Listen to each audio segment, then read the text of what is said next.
Hi, I'm Sylvia Gordon. Hey, and I'm Rebecca Gordon. Stay tuned this week where we talk about all the things fascinating in insurance that happened last week.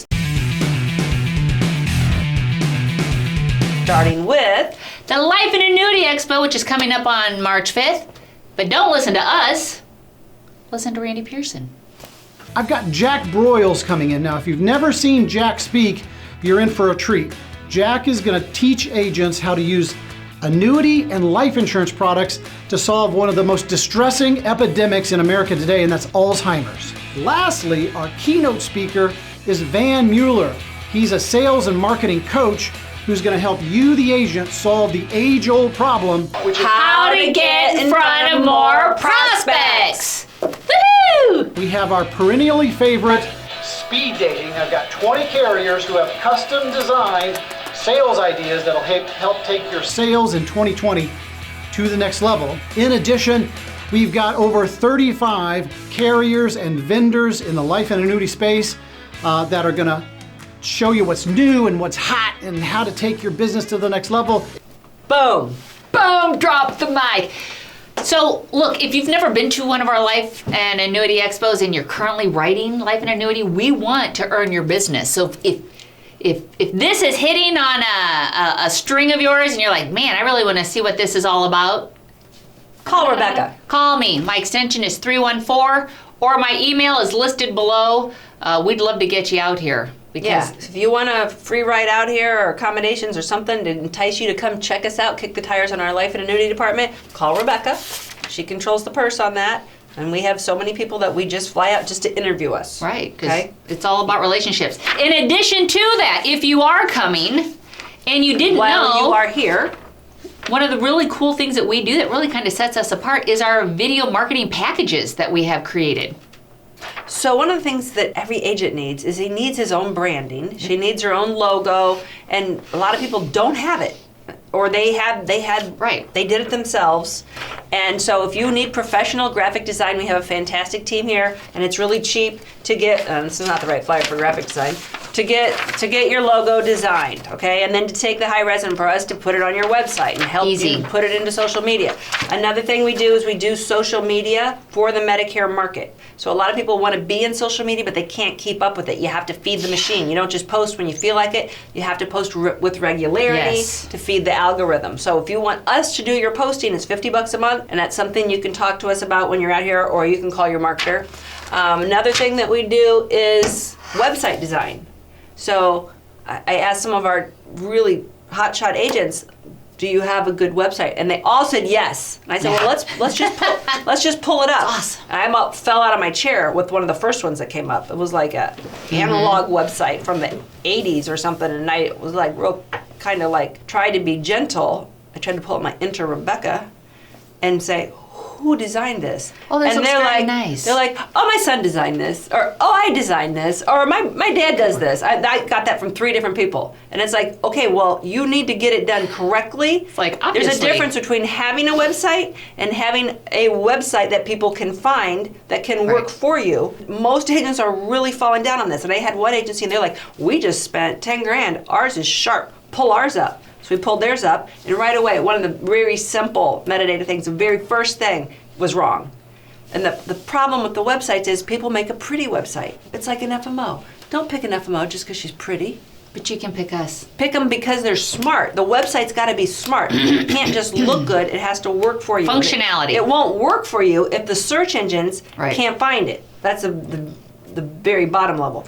Plus, we help people with their Google My Business, with the search engine optimization. There's so many things that we can do on the back end, and you guys got to ask your marketer so we can get you in the queue. We only take so many clients a year on the videos, but if people come into the Life Expo, want to film videos on our video package, we still have 2 spots or 3 spots left, depending if you come a day early or not, where we can bring you in, sit down to develop your channel, give you the vision, and actually film some videos so that you leave here and things are going to happen.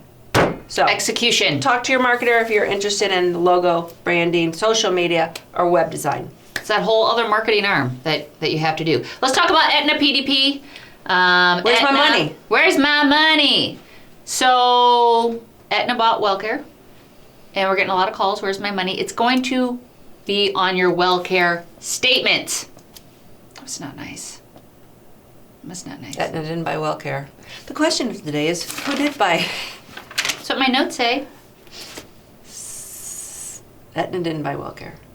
Aetna sold Wellcare. Sold their Part D to Wellcare. Aetna PDP. Aetna Don't feel PDP bad. sold Wellcare. Don't feel bad that you're confused, because everybody's confused. Hey, you better edit that out. Everybody's confused. Aetna Part D went to Wellcare, their legacy Part D, and now people are all calling in and asking what? Where's my money?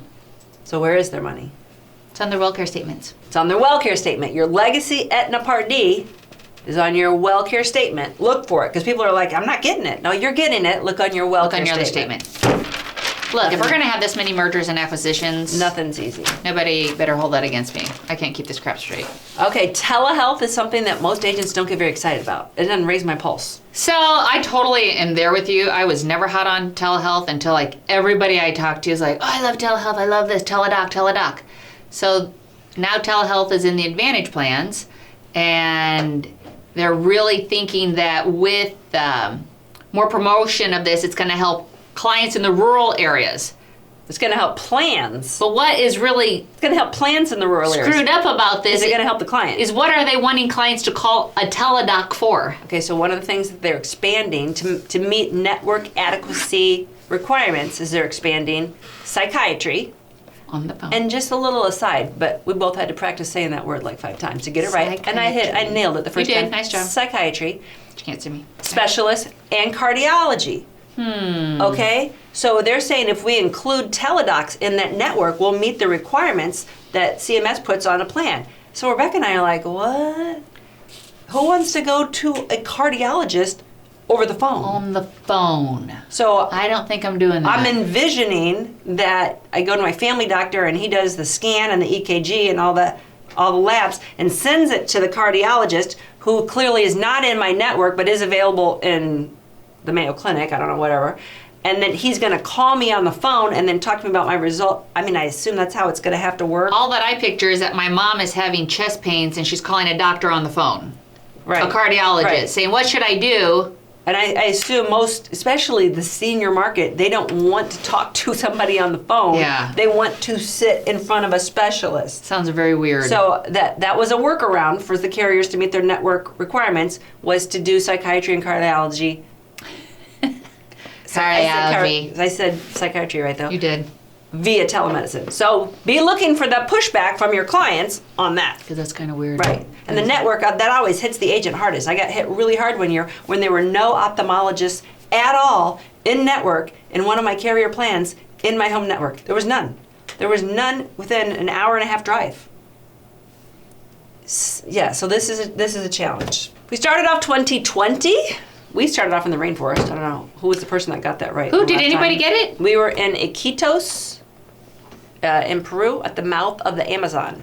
In our last video, if you wondered where we were getting rained on, and we're lucky we didn't die because we were in a metal boat in a lightning storm. Yeah, yes. It was pretty cool. And nobody knew where we were. Yes. Our kids didn't know us where we were. Yeah. Nowhere. It's pretty awesome. Anyway, so we started 2020 with price increases on 400 brand name drugs. And the price increase was between 5.1 and 5.3% according to Fierce Health Player.